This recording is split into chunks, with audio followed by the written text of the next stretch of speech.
This Equipment World video is brought to you by Chevron 600 ADF Ultra Low Ash Diesel Engine Oil. It's time to kick some ash. Hey guys, welcome back to Equipment World. You're watching The Dirt, the web series that is geared towards bringing you news and discussions based on heavy equipment and just general happenings in the industry.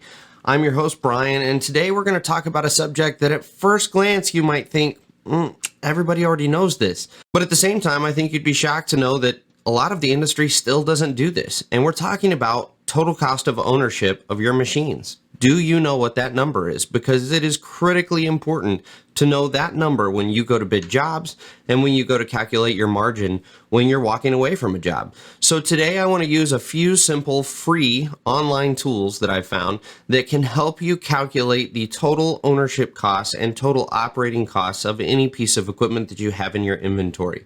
We might have some limitations here due to the calculator we're going to use, but you'll be able to see generally what the process is for calculating this out, and that way if you need to adapt the process to other pieces of equipment, you can factor in some additional costs. But before we get into that, I want to take a second to tell you about the sponsor of this video, Chevron Lubricants. Protecting your diesel engine and its exhaust aftertreatment system has traditionally been seen as an either-or proposition when it comes to choosing the engine oil that's going to protect your system. And that's exactly why Chevron spent more than a decade of R&D work developing a no-compromise formulation. Now, I don't have to tell you why a clogged DPF is bad news, but here's the real kick in the pants. 90% of that ash clogging up your DPF and then upping your fuel and maintenance costs, it comes from your engine oil. You might be thinking, why don't they make an engine oil with less ash in it then? You'll be happy to learn that Chevron agrees with you. They've developed a new ultra low ash diesel engine oil that is specifically designed to combat DPF ash clogging.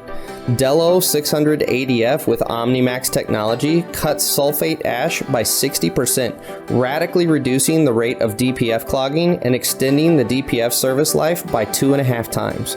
Before you had to choose between protecting your engine or your aftertreatment system. Now you don't.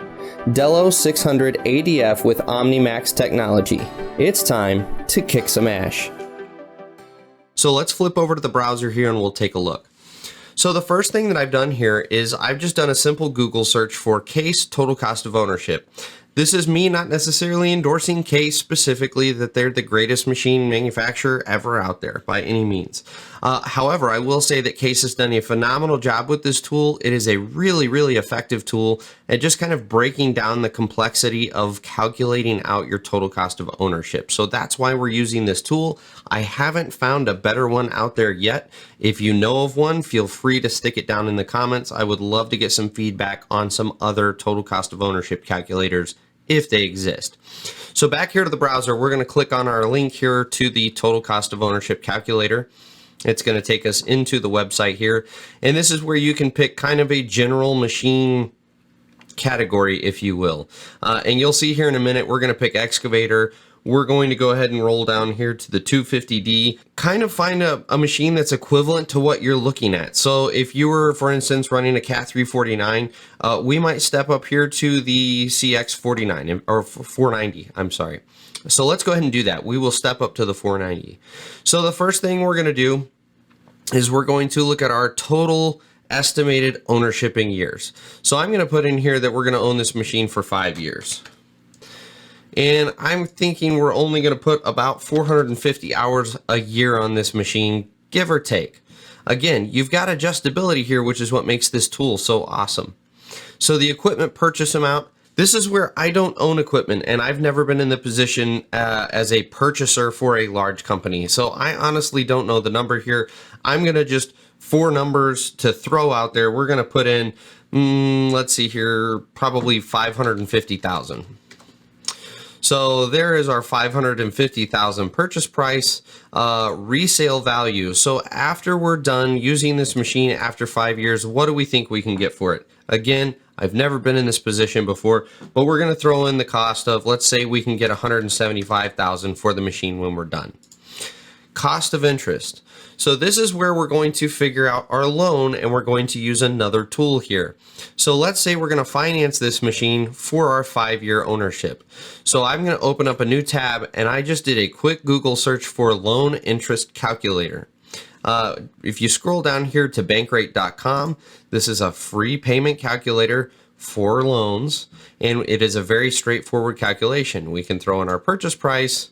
Sorry, my computer's running a little slow, which was, let's see here, I think I used 550,000. So 550,000, and we did it in 5-year terms.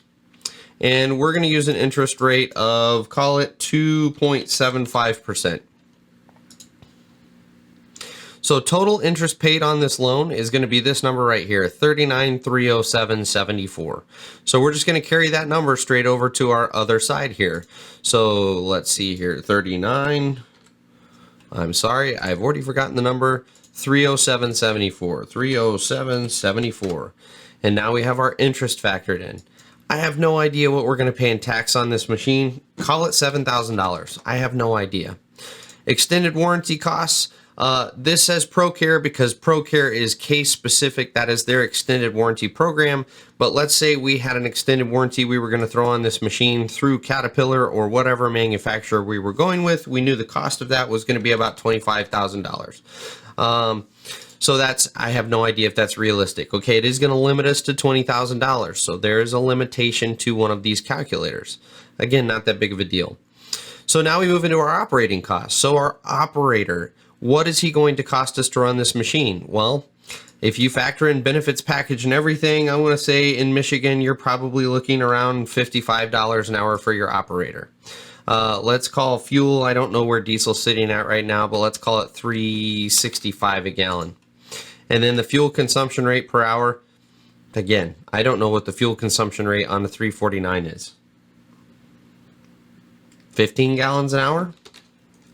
I don't know, guys. We're going to go with 12 because there's our limitation. I have no idea what the fuel consumption rate on a big machine like that is. Track replacement sets. I don't think we're going to have to replace the tracks on this machine over the life of the machine, so we're not going to factor that in. Daily lubrication costs. I don't know. Let's call it $250 worth of grease that go into this machine a year. Consumables costs. This is going to be engine oil, hydraulic oil, let's see, what else is there on an excavator? You're going to have gear swing oil, final drive oil, all of these things. Let's call it an annual cost of $1,500. And just for fun, let's bump our daily lubrication costs up to $500 a year. Let's say we use $500 a year in grease. Routine maintenance costs. Right here, you can dial this and tweak this how you need to get a decent feel for what it's going to cost you in having this machine in the shop. And that's going to vary whether you're going to put this machine in your own shop and have your own mechanics work on it, or you're going to let Caterpillar or Case or Komatsu take a hold of this machine. They're going to bill a different rate than whatever your in-shop mechanic is going to. So here you can kind of tweak and dial as you need to kind of get this cost a little closer to what reality is. And so finally, what we're going to do, we filled out all of these things. We're going to run back up here to the top and we're going to get a breakdown of all of these costs here. So our cost to run this machine with an operator, mind you, is $340 an hour and 25 cents. So that is our total cost. And here is a breakdown. So we have our ownership costs, which has depreciation, our interest, insurance, our actual annual taxes that we're going to pay, and our extended warranty costs, all broken down per hour. So that's $233 an hour of our total operating costs on this machine. We can then bump down into operation costs. And this is where we're going to have our operator that's costing us $55 an hour, our fuel and def costs, costs for wear items, which you can actually, again, you can factor in. We may not replace tracks, but possibly we may add a bucket down the road, or we may have some pins that we want to switch out after 2 years or so. You can dial some of these little fields in that don't necessarily stand for what it says it stands for, in this sense, tracks. It may not stand for tracks, but it may cover other maintenance items that you want to factor in. You have your daily lubrication costs and everything, and then we get into your maintenance costs here. And ultimately at the top here, you have your total hourly cost of what it's costing you to run that machine. So again, going back to our initial conversation, this is a really important number to know, and just kind of throwing numbers at the wall isn't going to get you there. It's not going to keep you competitive, because you're either going to go way conservative and you're going to be billing too much for your machine, or you're going to end up eating into your margin because you don't factor in enough for the actual operating costs of the machine. So this is a critically important number. I know a lot of contractors out there tend to do some internet searches, get in some forums and figure out, hey, what's everybody else kind of generally charging to run this machine? And that can get you close, but at the end of the day, using a tool like this will really start to dial in on what that machine is costing you to operate. You can now take this number if you wanted to, if you had other administrative costs that you wanted to factor in, or you had your own shop that you wanted to delegate X amount of money to this machine to cover your overhead for your shop there at your yard. This could all go into a spreadsheet using this as a base number, and then you can start to factor in these more complex items that you would like to add into your total ownership costs. So this is just a very nice, very well built starting tool to get you on the road to calculating what your true cost of ownership is on a machine. And the great part about this is it's factoring in the fact that we would like to sell this machine for $175,000 at the end of our 5-year run.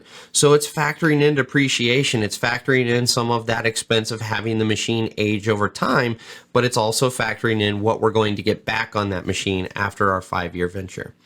So that about sums it up for today. This isn't a super lengthy one, but I think this is one of the most powerful tools that you can put in your arsenal when it comes to bidding jobs accurately and making sure that you really know what's going on in your business and you can walk confidently onto the job site when you go to bid a job. So I hope this has been helpful as always. If you've got more tools, if you've got any comments or questions, feel free to drop them down below, and we'll catch you guys next week on The Dirt.